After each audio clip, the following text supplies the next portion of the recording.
Great. Good morning, everybody. I would like to call to order the Friday, May 9th, the meeting of the Pinelands Commission. Jay, can you please read the Open Public Meetings Act statement? Yes, good morning. Adequate notice of this meeting of the Pinelands Commission was given in compliance with the requirements of the Open Public Meetings Act by providing notice to all municipal and county clerks within the Pinelands area and to the Secretary of State on December 20, 2024, and to the Commission's officially designated newspapers on December 20, 2024, and by posting a copy on the Commission's website. Thank you. Susan, can you please call roll?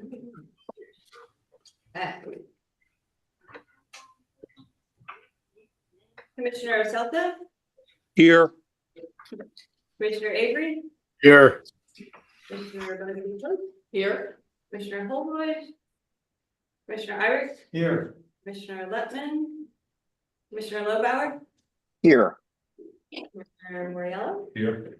Commissioner Meade? Commissioner Mikulicki? Here. Commissioner Rittler Sanchez? Present. Commissioner Signer? Here. Commissioner Wallner? Here. And Commissioner Moffitt? Here. Thank you. Okay, can everyone please rise if you are able to join me with the pledge? I pledge allegiance to the flag of the United States of America and to the republic for which it stands, one nation, under God, indivisible, with liberty and justice for all.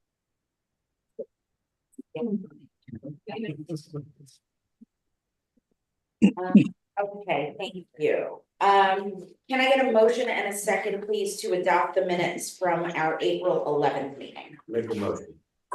I'll second. All right, all in favor? Aye. Aye. Opposed? Abstentions?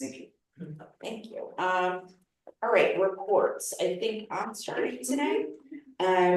With the minute summary of the Policy and Implementation Committee meeting from April 25th. Committee first approved the minutes from the March 28th meeting.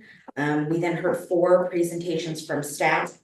The first discussed the Pinelands Conservation Fund Land Acquisition Program. Staff asked for committee feedback on project priorities, funding levels, and the anticipated schedule for the next round of grant offerings. I suggested engaging legislators to share application information out to their constituencies. Staff reported on the Commission's 2025 Permanent Land Preservation Summit, which was held on April 3rd, 2025, and was focused on creating accessible trails in the Pinelands area.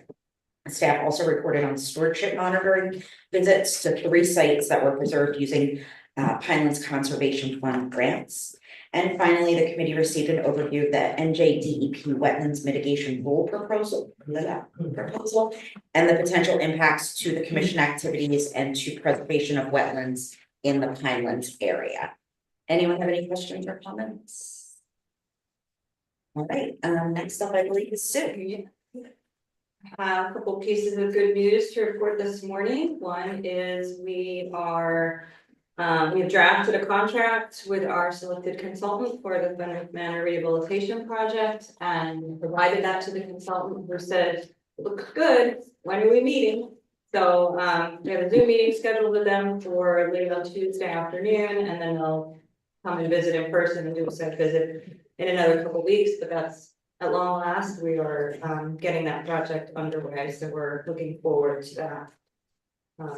And also dreading it at the same time. Anyway, and then in terms of the CMP amendments that you all authorized, the proposal at last month's meeting, we are proceeding with that process. The proposal has been now submitted formally to the Office of Administrative Law for publication in the New Jersey Register in the mid-June. We've set a hearing date for July 15th. There'll be a 60-day public comment period through the middle of August. So at long last, I feel like I'm saying that a lot today, that process is now formally underway. So we'll be making some progress there. A couple of you heard earlier before the meeting started that Commissioner Irick has been reappointed for another 3-year term. Congratulations. We're all very happy. Great. And the only other thing to mention, hopefully all of you saw the email, we have decided to cancel the P&I meeting for later this month, largely due to a lack of agenda items. Things aren't quite ready yet, and we're gonna save them for June. And we have shifted the Personnel and Budget Committee meeting from the 17th to the 24th of June. And we'll do some preliminary budget discussion and projections at that meeting. And that's it. Any questions or comments for Sue? Yep. Yeah, so this last meeting, some of you suggested that other hearings be held with municipalities about the CMP changes. Oh, meeting. Yeah, they're just planning to they've been scheduled. Oh, no, we need Until to, after the we're gonna hearing? wait until the proposal has been officially scheduled for publication in the registers. Sometimes there could be a little bit of a delay back and forth with OAL on wording and scheduling, so. Okay. So we're going to need to do a number of things, meetings with towns, yes, notices to applicants who have various documents that may be expiring, that kind of thing. So we're working on all that right now, looking at spreadsheets and sorting through data and trying to figure out how the best way to reach people as well. So that'll be coming this summer. I was gonna say, I think the summer may be a hard time to reach, to get this. Nevertheless. Probably be in the fall. Yeah, by then it'd be too late, so we need to meet while the proposal is pending, if we want to have the opportunity for input. Any other questions or comments? All right, thank you, Susan. Chuck. Good morning, commissioners, members of the public. I just wanted to briefly mention 3 items that are covered in a little more detail in the April management report that I believe everyone has, and it's available online. And then April Field has 1 item to cover.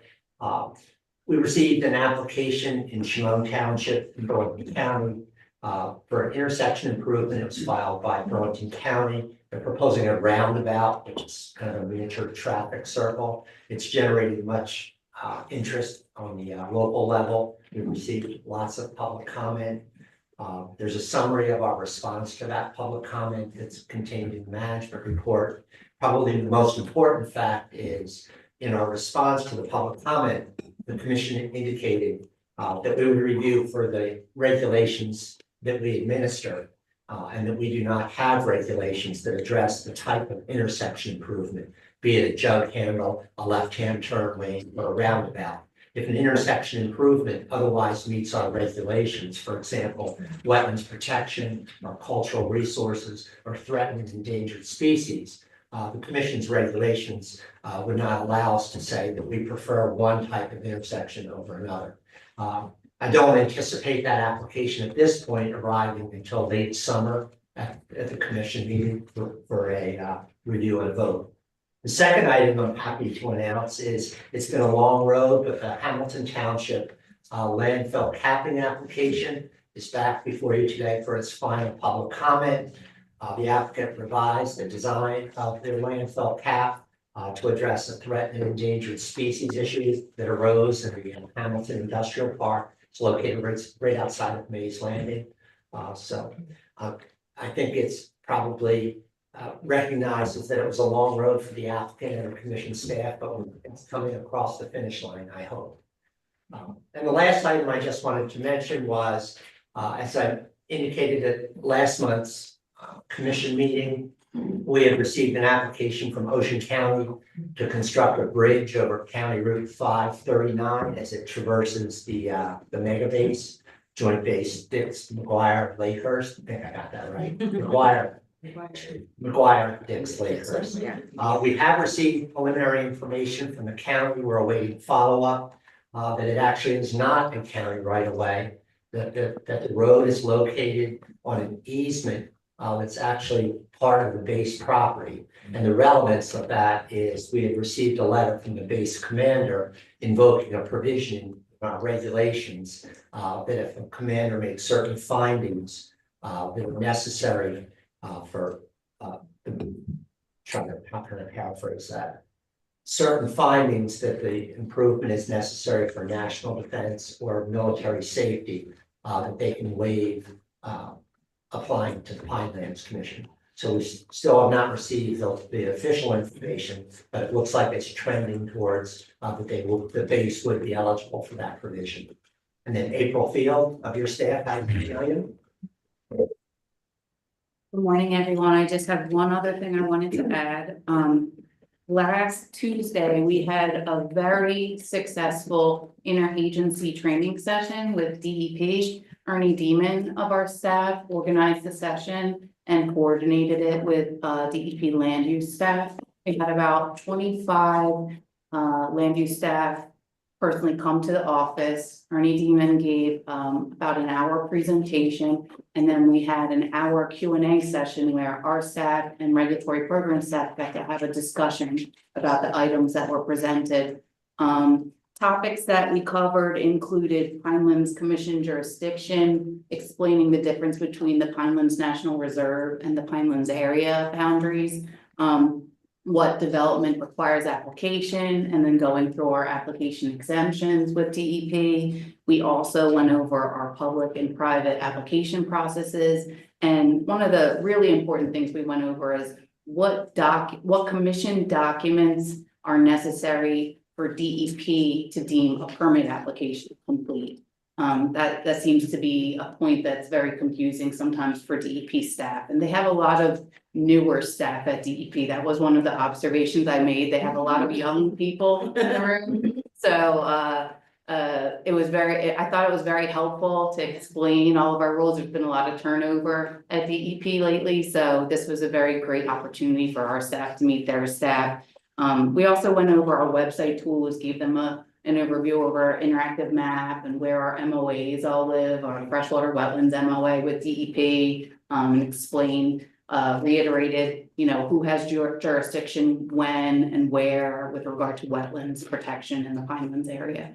All in all, I think it was a really successful session, and they've already expressed interest in having a future session later this year. That's all I have. That's amazing, and thank you so much, April and Ernie. That's really, really incredible. And I feel like over the last number of months, we've in different areas been having a better and closer working partnership with DEP. And so this is just another example of that. So thank you to you guys and to the staff that was involved in putting that together and making it happen. So thank you very much. And they came to you. Oh, they came here. Oh, yeah, they Yes. came here. Yes, Yeah, people love yeah, it, right. people love to Yeah. come here, they want to get out. That was- yeah, try to great. connect, That's great. Yeah. Because they get to see the context of where the staff is and what the place looks like, I think it's really important. Any other questions or comments for April or Chuck? All right, thank you. Gina. Good morning. Very quickly, a couple things I wanted to touch on. As Sue mentioned, we discussed the Pinelands Conservation Fund grant round at PNI. Oh, no, I'm sorry. Commissioner Montrose mentioned that. And that is now launched and up on our website. So any nonprofits or other land preservation partners that are interested in Pinelands conservation funding for their land acquisition, open space, can download a fillable form and provide us with information on the location and reasons for acquisition and location and ownership, consent, and all of the things that we need to make a determination and recommendation to you on land acquisition through Pinelands Conservation Fund. I wanted to also mention that staff is continuing to work on, a whole host of other rule amendments that you'll be seeing eventually someday in a wonderful world. We'll get those to you, but particularly with the accessible trail standards. We have had that as a topic at our summit. And so staff is putting together some edits to potential standards for accessible trails around it. Burlington County in particular, Sue and I just met with them on a grand regional multimodal trail system that they have a vision for, and they're trying to do a feasibility assessment of it. 25 miles are located in the Pinelands area. And so we gave them some initial feedback on, you better watch out for wetlands, preserve land, threatened and endangered species. Oh, I'm sorry, and Ernie was there too. I apologize, Ernie. Ernie, really gave the nuts and bad news. Well, I'm gonna rephrase that and say the nuts and bolts. The nuts and bolts of what an application would look like, and they really gave them feedback that this did not look like something that was approvable in conformance with Pinelands CMP standards. So that was be interesting. And speaking of working with VP more closely, I think I've reported different times about how they are working on updating the Pinelands infrastructure project review.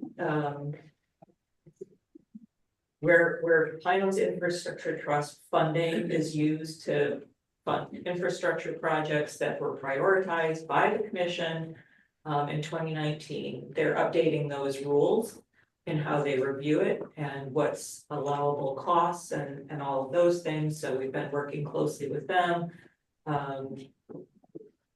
Few steps forward, a couple steps back, how rule writing goes. And they just let us know that Pemberton Township is taking another step towards getting at least a portion of their funding to do improvements to their water distribution system. So that's it for me. Any questions? Thank you. Yeah, any questions or comments for Gina? No. All right, thank you. Thanks, Gina. Stacy. Good morning, everyone. I sort of feel Eric's pain because most of the time I speak to you, it's bad news, but yeah, I have good news. First of all, the Pemberton Trail, Accessibility Trail, they've started work on the trail, so things are progressing. The other good news is with regard to Stafford's MOA and its accessibility trail. They sent us pictures, as you may recall, as part of the offset, they had to revegetate a portion of a lot adjacent to the trail. And they sent us pictures of the trees. They did a beautiful job. They're not tiny little saplings that aren't likely to not survive. I mean, they're really doing an excellent job in that revegetation project. The last thing I will do, and I won't point to anyone in particular, but you're running out of time with regard to your financial disclosure forms. For any of you who have not filed those yet, please do so, because I don't want to see anybody get hit with a $50 a day fine. They are due no later than next Thursday. And if you have any questions, I'm always available to answer questions.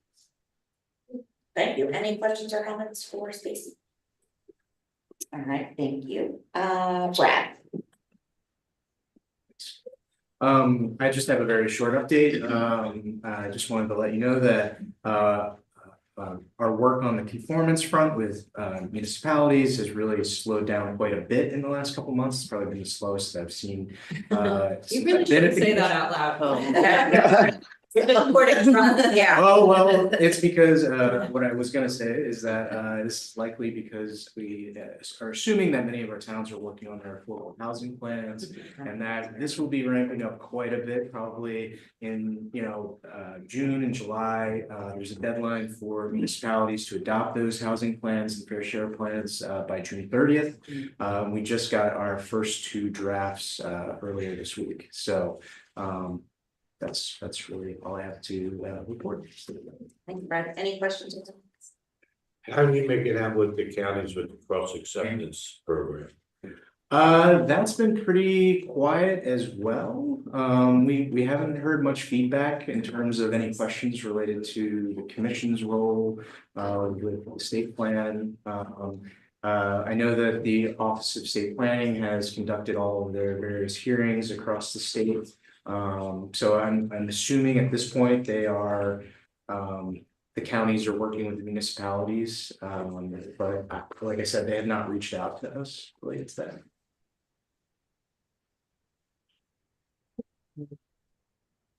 All right, thank you. Paul. Good morning, happy Friday. First, we have over 40 municipal professionals have signed up to attend our second annual Pinelands training session. This year, we're going to be demonstrating the use of our interactive map and how that can be used to answer questions about the land development process in the Pinelands. That event is set for June 11th, and attendees are eligible to receive 1 hour of continuing education credits from Rutgers.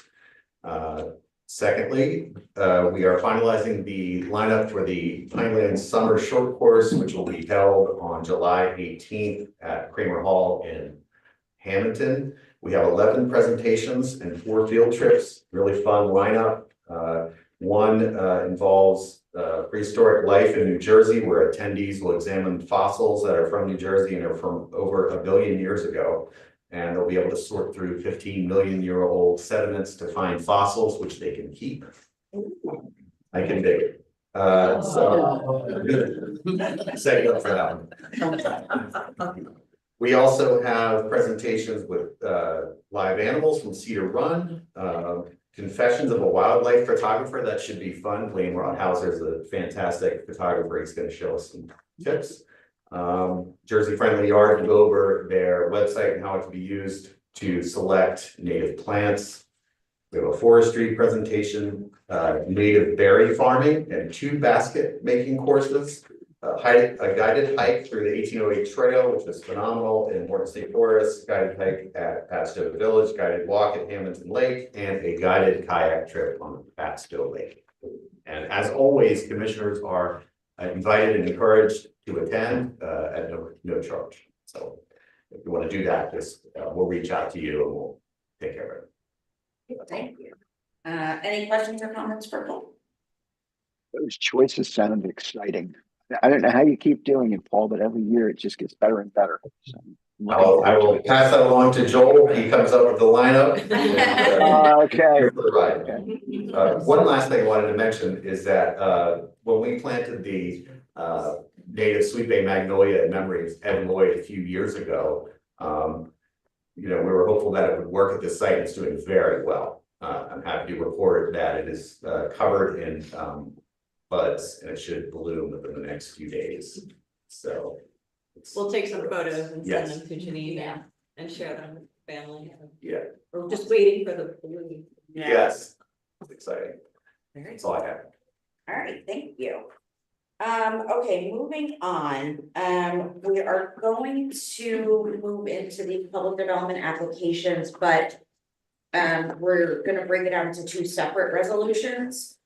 So the first resolution that I'm going to ask for a motion and a second on is for application for Stockton University, elevated potable water storage tank. The DEP Office of Resource Development, Dennis Township, demolition and construction, Medford Township Public Works Building demolition, and the Gloucester County Engineering Department, Monroe Township improvements. So can I please get a motion and a second on those 4 applications? I'll make a motion. Thank you. I'll second it, Madam Chair. Thank you. All right. Chuck, can you please give us the overview on those 4 applications, please? Certainly, Madam Chair. As the chair indicated, there's 4 applications. I'll do this ever so briefly. They're relatively straightforward, and I'll be happy to answer any questions that commissioners may have. Stockton University is in for the replacement of their water storage tank. The commission previously authorized this under an emergency provision of your regulations that allows the executive director, after consultation with the chair, to authorize the construction of the new water storage tank at Stockton. This was based upon a fire safety issue with deterioration of the existing tank. The DEP application is for replacement of an existing restroom building. The proposed restroom building is only slightly larger than the existing restroom building. And it's in the same basic footprint, and it's in, trying to remember the name of the state forest, Belle Plaine State Forest.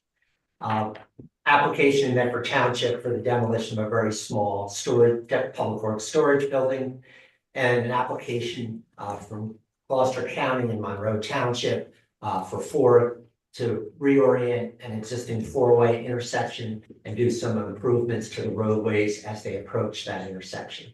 Those are the four applications on this particular resolution. Thanks, Chuck. Any questions on any of those from anyone? All right, Is great. it safe to presume?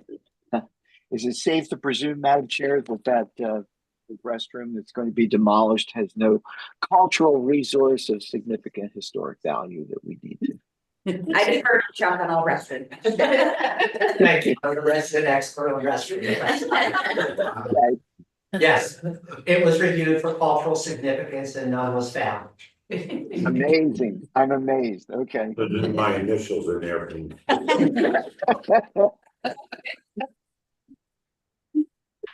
See that for close. Put your phone number around. All right, any other questions or comments? All right, all in favor? Aye. Opposed? Abstentions? All right, great. Now can I please get a motion and a second on a resolution for the Atlantic County VOTEC athletic field application? Motion. Second. Great, thank you. Chuck, can you talk to us a little bit about this one, please? Yes, the application itself is rather straightforward. I understand there's some substantive issues to discuss. This is at the campus of the existing Atlantic County Vocational Technical School, also located in the Hamilton Township Industrial Park, right outside of Mays Landing. This is a proposal to install an artificial surface playing field. The playing field is actually adjacent to some other athletic fields that are present out there. I'll be happy to answer any questions. Okay, I know Commissioner Rittler Sanchez has some questions and comments on this, so, Actually, you want me to briefly. I just want to remind commissioners, because I know that this is a contentious issue. However, you are charged with determining when you look at an application, whether or not that application is consistent with the requirements of the CUP. And we do not have regulations that pertain to building materials. So again, if anyone has any questions, I'm here. Thank you. all right, thank you, Stacy, for that. Go ahead, Jessica. Madam, It's always disconcerting to me because I'm still in Newbie to see a group of applications that are so disparate grouped together for, so we've got demolition and construction and road things, and they're all grouped together, they're all different people. So, and there's not really any time to look over. These are pretty simple today, but in the past, they have not been quite as straightforward. But I did ask that this one application be open for discussion, because we've had this discussion in P&I, we've had this discussion before at other meetings, and I know I'm not the only commissioner who has serious questions about whether it's the installation of an artificial turf is something that's environmentally sound and in keeping with our protection of the environment here in the Pinelands. It's especially the materials can be very toxic for aquatic life. There are serious questions about whether it's even safe for people to play on after a while. It only lasts 10 years, more or less, and then there's no way to dispose of it properly. So it can't be reused, as far as I know. They haven't come up with a methodology for doing that. Now, I have in the past asked that P&I committee and staff look into some new information. I'm going to say new, maybe in the past 5 years, that might be very helpful for us to consider giving us some regulations that we can put into our CMP that would provide some more grounding for us to be able to regulate the installation, or even put a moratorium on the installation of artificial turf. I know that there are 2 bills that are stuck, I think, in the Senate Environment Committee. I think they're a little bit busy with other things right now, but they're in the Senate Environment Committee since last October, looking at regulating or actually prohibiting the installation of artificial turf. at least in some cases. And not allowing, green acre farming to be used to install artificial turf. Which, I know it would be nice if we could wait for that, or we don't have to, but, it is out there and there's more information. And just like a lot of other things that happened since the CMP was put together and our regulations were written, you've got to evolve along with new information. And I seriously I know I'm supposed to be upholding the regulations that are on the books, but I have I guess a little bit of it's a small thing in the scheme of what we do here. But I have a little bit of a crisis of conscience about allowing artificial turf in wholesale, for our children to go play on. Now, the other thing is, this is in an industrial park. I did look at the aerial. It's a terrific degree of impervious cover. The heat island effect from that industrial park is going to be, it's got to be humongous or substantial, it's a better word. And that's something else that the climate committee has been now subsumed into P&I, but it's another issue that we really haven't addressed very well here, is climate impacts. And I suspect that although it's a microclimate and it's in a very small area, it just adds an additional thing, and just an additional heat generator for something in for an area in the Pinelands. I assume that there's no teeming species on the site because it's been so, and the other thing is, I think there are at least 4 other playing fields down there. And my concern is if we say, okay, you can put artificial turf on this one, they're gonna want to put artificial turf on all of them. And I also would have a problem with that so much, and then it would just asphalt the whole mill practically, which actually would probably be safer. But anyway, I'm done. I'm off my soapbox. I thank you for the time to discuss this. I don't know if any of the other fellow commissioners would like to weigh in on this issue or not, but. Thank you, Commissioner. Any other commissioners have comments? I think I see Mark Lobauer. Yes, thank you, Madam Chair. I appreciate it. I'd like to say up front, in response to what Stacy said, and she's repeating what is in the executive director's report, that there is nothing in the comprehensive management plan that allows us to address the nature of building materials that are used in development projects before us. And I agree, that's true.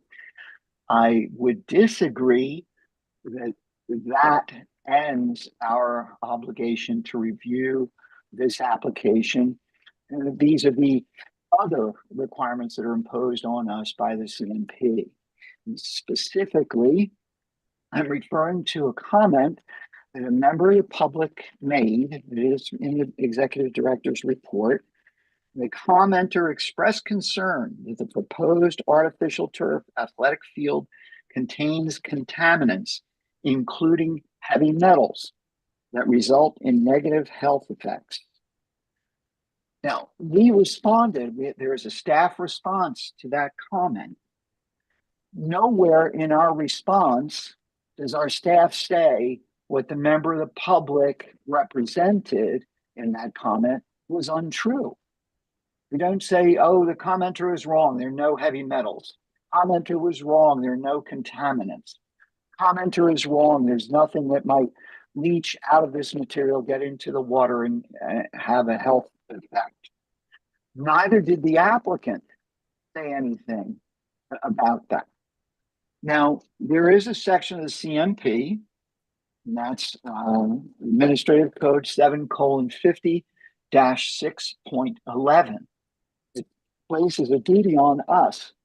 The text is that no development shall be improved unless it is demonstrated that it will not result in a violation of groundwater quality standards. Now, I point out the phrase used in there, unless it is demonstrated. That, to me, places a burden on the applicant to do the demonstration, right? Not us. It's up to the applicant to demonstrate to us that there is no danger of violation of our groundwater quality standard. Now, we did do an analysis of water quality standard in the executive director's report, but the only reference in that analysis was that the proposed development will be serviced by public sanitary sewer. It does not address at all the question of whether or not there is something in this development project that might impact groundwater quality.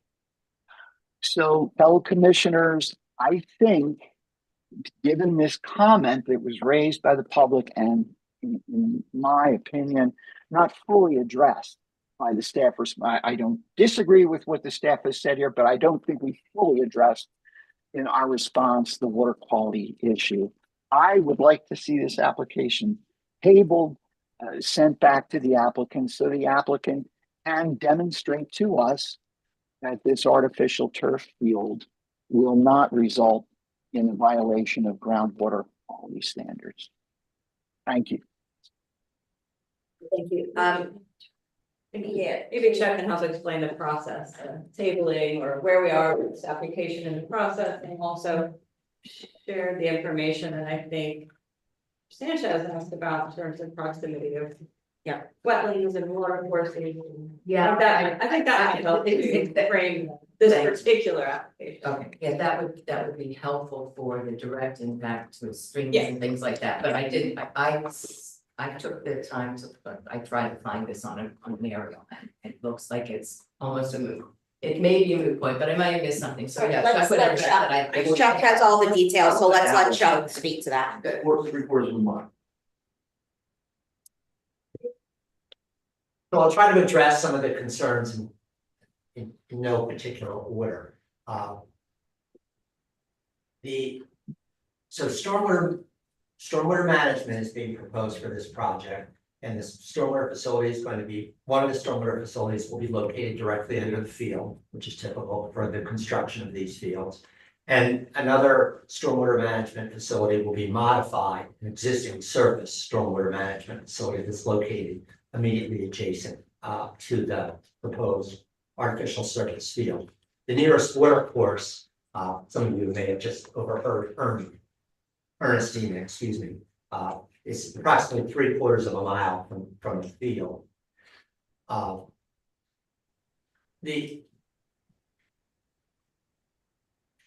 the regulatory programs perspective on administering the commission's regulations. So there's no question that in the past, a similar concern has been raised about artificial surface fields. The staff spent time investigating the results and the information that's available. At that time, it was not conclusive, but the conclusion of the staff and the commission at that time on past artificial surface applications, artificial turf surface application, was that the commission's regulations simply do not address construction materials. I fully understand the position that Commissioner Lobauer is taking. The difficulty with that from trying to administer regulations is, and that's what our regulatory program staff does, is it leaves a vacuum because issues can be raised with just about any type of construction material.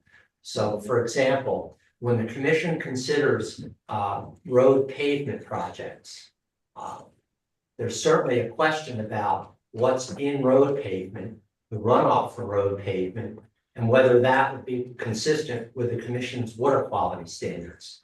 From my perspective, I think if the commission would like to regulate construction materials, we should review that.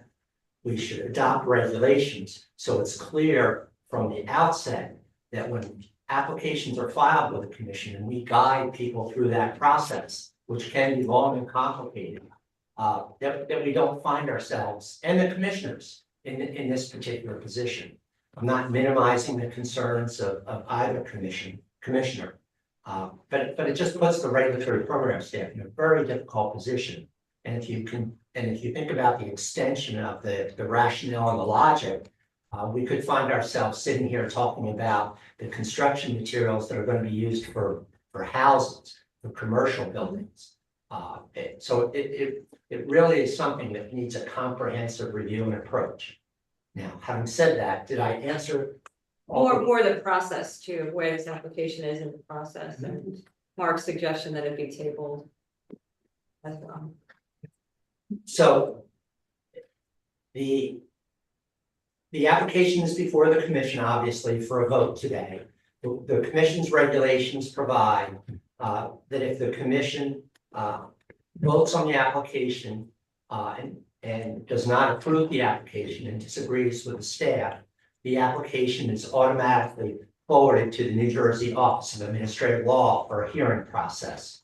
I'll defer to Stacy Roth on some of the more legal aspects of that review, but the Office of Administrative Law will make a determination as to whether or not the application meets the commission's standards or not and render a decision. Stacy, did you have anything to add to that? Before we do that, in terms of our ability to table any vote on the application, and whether or not that's something the commission can itself choose to do, or whether the applicant would need to consent to that or allow for an extension of the commission review period, I think that's worth explaining as well.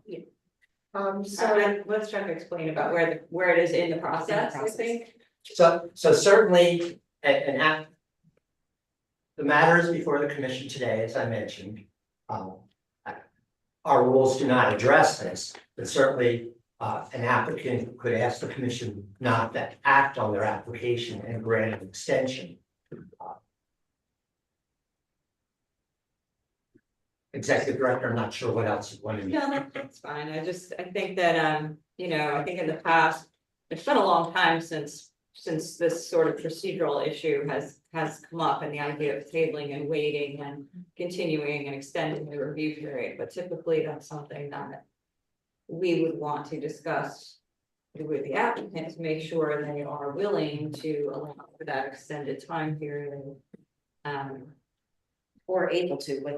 Or able to, and- right, and- it can be, And we should have another way of a remedy, like what I. well, that's sort of the other matter is, you know, if it's because there's some outstanding question, or there's a particular revision that the commission is interested in seeing, you know, that's one thing.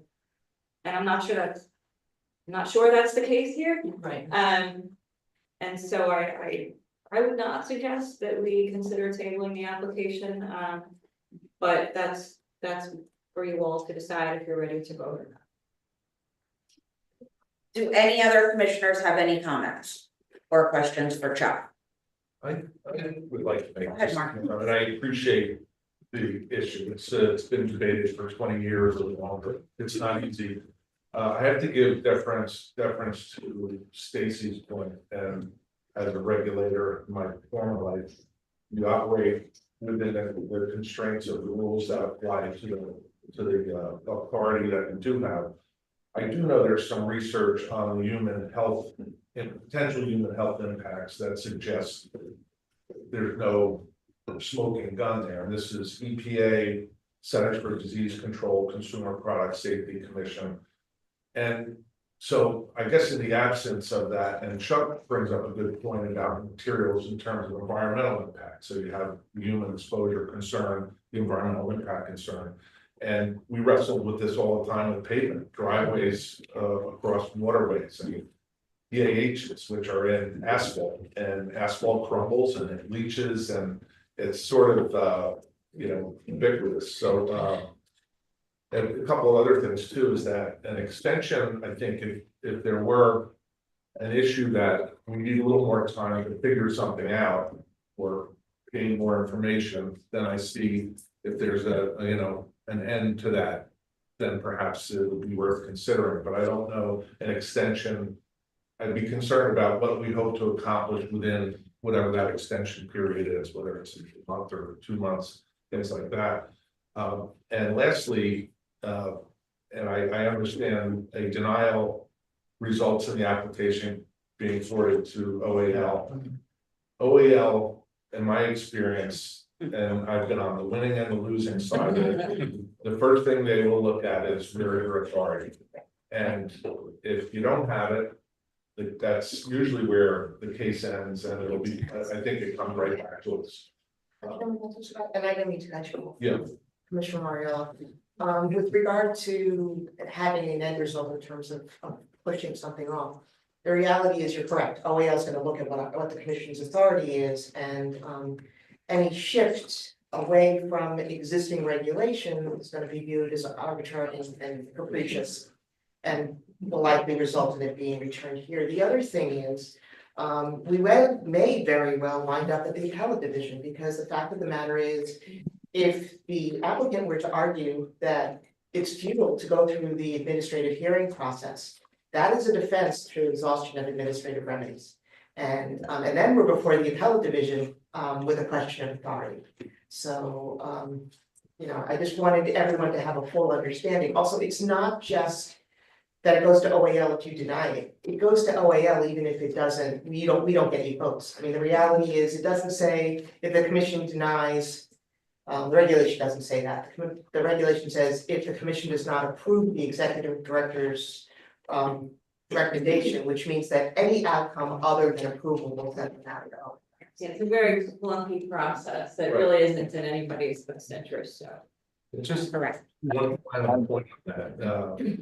The DEP and the EPA have authority to identify what are called immediate environmental concerns. And these are things that threaten the human health or the environment and require some kind of urgent action. And we've been in a lot of meetings on this, a lot of us have in the regulatory worlds, and it's just never been anything that there's a consensus. And I guess I like your idea, Jessica, about maybe we should start looking at more of the science, bring some experts in, and perhaps if there's an opportunity to amend the regulations in CMP, if it's justified, I'm all for that. But I think without that authority, that's the first place you look. And it's challenging to make decisions without having that. So anyway, thank you. Thank you, Mark. Do you have, yeah, I appreciate everything that's been said, and I did not, there were just two small points. One, I started researching this a while ago, and I was stymied. California and a couple other states have put together groups, commissions sort of to look into this. Unfortunately, COVID came along in 2019 and shut most of them down. So they were just about to look into beyond the environmental and into some of the human health aspects. I mean, they were getting down to the nitty gritty, even to counting how many hours a certain position in a soccer team was, a kid's soccer team was actually on the field for how many minutes, and that doing exposure things, okay? But that all got shut down with COVID, and I have not gone back on to see if anybody's picked it up. I sort of doubt it. The other thing is, one of the agricultural endeavors here in the Pinelands is turf. And I'm a little bit, although I'm not crazy about, Jerry knows, and I was wondering about the impacts of turf farming down here, but it is an agricultural activity, and it's something that it's every time we're approving an installation of a plastic field out there. I wonder how the turf farmers feel about it. So not that we necessarily have to worry about our image with that, but it does come to mind. So but I really appreciate the time for this kind of a discussion, because we really haven't been able to do that. And that's really what my purpose was this morning. Okay. Thank you. Thank you so much. Any other comments or questions? Madam Chair. Yeah, go ahead. Norm. Thank you. I'd just like to repeat and clarify I'm hearing people say, Commissioner Moriello just said, yeah, we don't have the regulatory authority. Once again, I'd like to insist that fellow commissioners, we do have authority. I cited the section for you. It's section 6.11. I quoted you the language. No development shall be approved unless it is demonstrated that it will not result in a violation of our groundwater quality standards. Admit that's a very broad section, broad language, but it is authority that we have right now.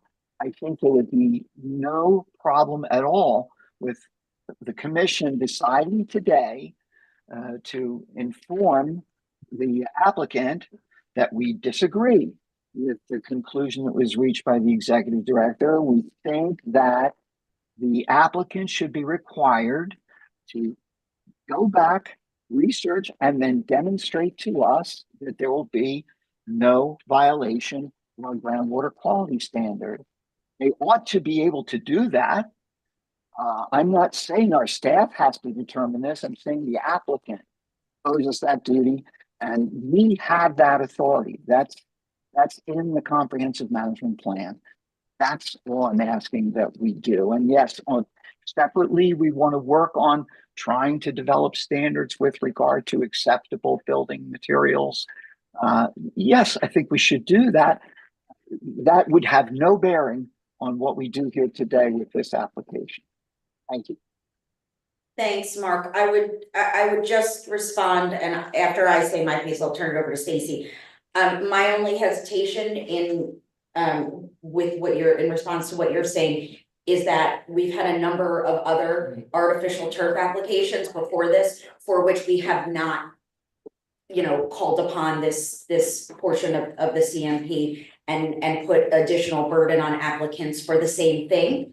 I mean, first of all, it's not fair. But also it opens us up to retaliatory action by requiring one applicant to do something that we haven't required other applicants for similar, if not exactly the same type of development, to do. So, I mean, my response would be we should continue our conversations on the staff level and on P&I and among us commissioners about what we can do from where we sit to be impactful and have meaningful action and ways we can work to direct some of this. But as far as the application before us today, I don't think that's an acceptable course of action. So that said, Stacy's. Respectfully, I don't think we're bound by those precedents. Moreover, I don't know whether in any of those prior applications where we approved artificial turf projects, whether anyone had ever asserted, as we have in this case, a public commenter made the assertion that has not been refuted, and it's before us. It's in our package. All of us commissioners have seen it. Heavy metals and contaminants, and that has not been contradicted. I don't know if that ever happened before in any of those other artificial turf applications, but we have that knowledge now. It's in front of us. I think we're obligated to respond to that at least. Thank you. Thank you. Are there any other questions or comments on this? All right, I'm going to call for a vote. All in favor? Aye. Aye. Aye. Aye. Opposed? No. No. So that was Jessica. Jessica, Mark, and Doug. Okay. All right, thank you, everybody. Moving on, we have public comments on 2, 3 applications. Pemberton Township demolition of structures, former Burlington County College site. Soil capping of an existing municipal landfill in Hamilton Township, and a single family dwelling application in Shannon. So Mark, Paul rather, you have the stuff up, and Chuck, do you want to just, I mean, I don't know if there's any more than what I just kind of rattled off, but if there's any more, thank you. Sure, while we're organizing the public comment portion, I would just mention that Burlington County College, we have an application before us from Burlington County itself, the owner of the property. They're actually demolishing all the buildings on the campus. There are a number of buildings that our rules require that you apply to us for any building 50 years old or older. There are only 4 of those that are older than 50 years old. Those are the 4 that are subject to this application. But I just wanted to mention that all the buildings out of the Burlington County College campus will be demolished. Earlier in the commission meeting, I mentioned the Hamilton Township application for capping of the landfill, which should be on next month's agenda. There's also a solar facility that's going to be proposed on top of that cap, just for informational purposes. The solar facility will now be part of the application that's before the commission next month. And the waiver is for a single family dwelling in Chemung Township. It's a waiver that was previously granted by the Pinelands Commission. The commission's regulation provide a 5-year period if an applicant doesn't move forward with obtaining construction permits and build. The waiver expires, and that's the case here. All right, thank you. Is there anyone in the room who'd like to give public comment on any applications? Come on in. Good morning, Commissioners. Harry Harper, Pembroke Township Councilman. As far as the Burlington County College, I know the township is looking forward to seeing that move forward and those buildings being torn down. I hope the Pinelands Commission as well as the county communicate information to the township as it affects us directly. And like I said, I'm looking forward to it moving on. Thank you. Thank you, Councilman. Anyone else in the room? All right, anybody on the phone? No calls. All right, gonna close down public comment portion for now. And then we're to Brad on some ordinances and other items that don't require our action. Certainly. Last month, the Land Use Programs Office reviewed 7 ordinances that were found to raise no substantial issues. Many of them were fairly minor tweaks and revisions. More notably, Monroe Township revised a redevelopment plan that the commission previously approved to allow for data centers as a permitted use within the redevelopment area. And then there was a notable ordinance removed by Borough related to permitting various classes of cannabis uses. Thank you, Brad. Anyone have any questions on those for Brad? All right, thank you. Laura, could I didn't hear which town ordinance allows data centers? It was in Monroe Township in the Hexa Builders redevelopment area. This was a redevelopment plan that the commission reviewed a couple of years. It's all right. I didn't hear the township. Sure. Thank you. Thanks. Any other questions or comments for Brad? Okay, general public comment period. We'll put the phone number back up.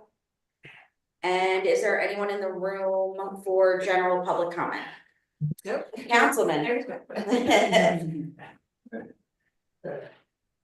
Yes, Harry Harper, Pembroke Township. I wasn't planning on commenting today, but I heard you guys discussing 2 things that struck me. The artificial turf, I know sometimes as a councilman, you have to go within the regulations, but sometimes the regulations aren't keeping up with what we need to address. There are things that are coming, things that are changing. As the one commissioner stated, if you have whether it be a very minute regulation that you can stand on and at least table that and let that applicant, show more, justifications that it is safe and will work.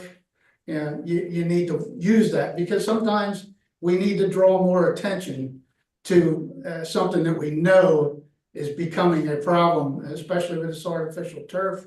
The other incident, I heard Chuck talking about the proposed roundabout in Chemung.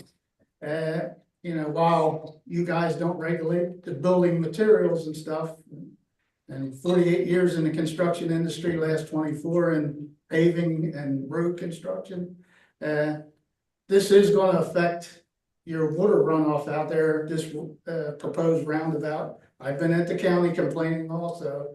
It's going to add 4 times or more of the impervious surface out there. And so it's going to affect stormwater runoff and stuff. And if you go out and look at the project, I happen to travel that way, once, twice a week sometimes. And as myself, as just a resident of New Jersey, I've done more studies out there in the last 6 months, just pulling over traffic study than the county's done in the last 5 years. Because I've asked for those studies, and the last study was done in 2019. And the traffic that I see out there, by pulling into the municipal parking lot and counting cars in a 45-minute period does not, justify them putting in a roundabout. As I told the county, a 4-way stop sign and a blinking traffic light will do sufficiently. Just because the county has the ability to get the money through the state to fund this $3 million project, it can be fixed with a $5,000 project with that 4-way stop sign and a blinking traffic light. And you're not increasing the impervious surface, causing water runoff problems. So I think the commission should voice their opinion based on that also. And you guys should look at, updating your regulations on different materials used and putting down these, turf fields and like I said, the asphalt industry, you're not gonna do much about, we need asphalt to do the roads, but if you're gonna increase the surface, exponentially, it's gonna affect water runoff, which affects the Pinelands Commission. So it's something you guys should start to look at and address. Thank you. Thanks, Councilman. Anyone else in the room? Jason?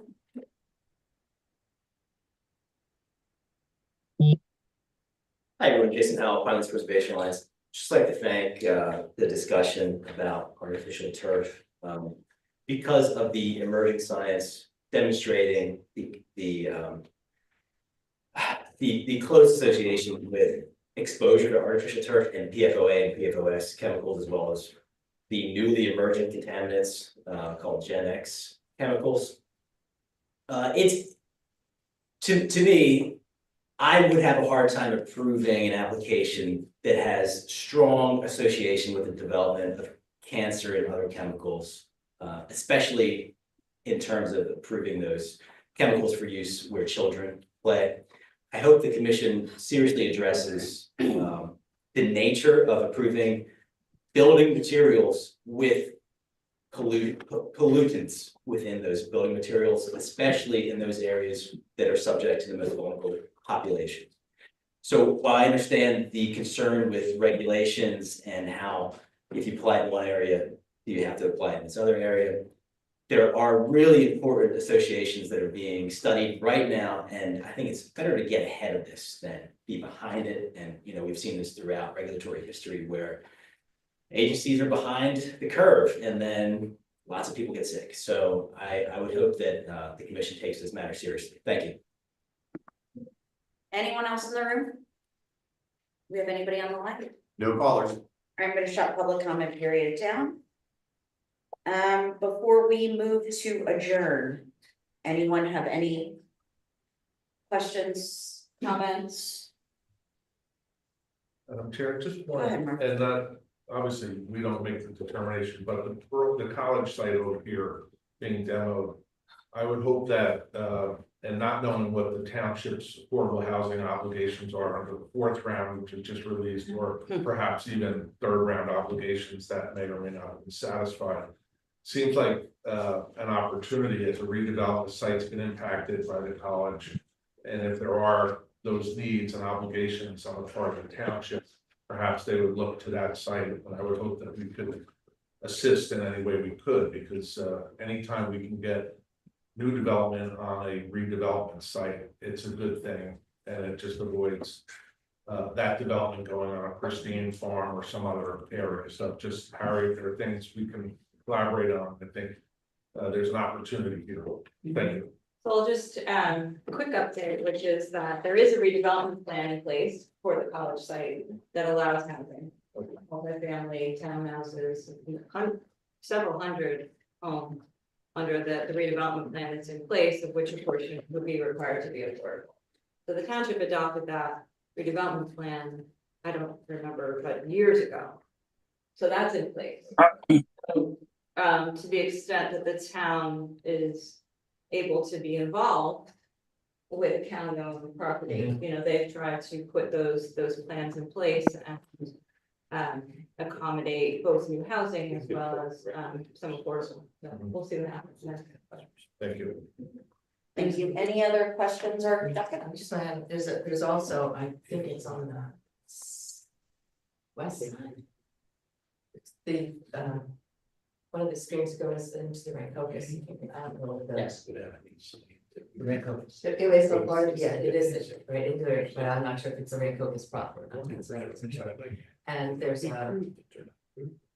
so there was an opportunity to do a lot of outdoor recreation on the site as well. And there was a proposal a long time ago to actually make this a joint housing and with some medical facilities there. And then to piggyback onto that and do outdoor recreation kind of thing as a with scripts for people who just, to help. It was a pretty neat thing to do, but it didn't come to fruition, but I'm hoping that they don't forget about the environmental aspects of this. There have been a number of proposals floated around by various different people. The town adopted a redevelopment plan to permit housing, and I think maybe some commercial uses on the bottom floor, And that's only for the portion of the property that's in the regional growth area. The back portion that you're describing is in the rural development area, so that would not be where any of the housing goes.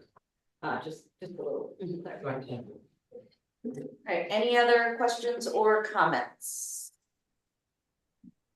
All right, can I get a motion and a second to adjourn? I move to adjourn. I'll second it. All in favor? Aye. Aye. Opposed, abstentions? Thanks, everyone. Have a great weekend. Happy weekend, all.